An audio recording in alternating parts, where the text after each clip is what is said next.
క్రీస్తునందున్న ప్రియులకు ప్రేమతో వందనాలు తెలియజేయుచున్నాను. జూన్ నెల 16వ తేదీ 2024.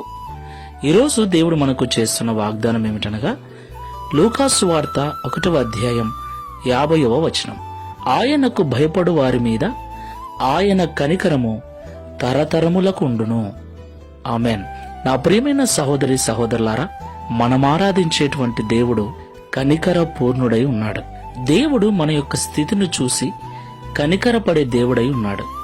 మన లేమిని, మన బాధను, మన అనారోగ్య పరిస్థితిని, మన యొక్క దీన స్థితిని చూసి దేవుడు కనికరపడేవాడై ఉన్నాడు. దేవునికి మహిమ కలుగునుగాక. నా ప్రియులారా, లోకము మన స్థితిని చూసి హేళన చేస్తుంది. కొన్నిసార్లు మన అనుకున్న వాళ్లే మన పరిస్థితుల్లో మనల్ని ఓదార్చటానికి, తోడుగా నిలబడటానికి, ధైర్యం చెప్పటానికి బదులుగా మన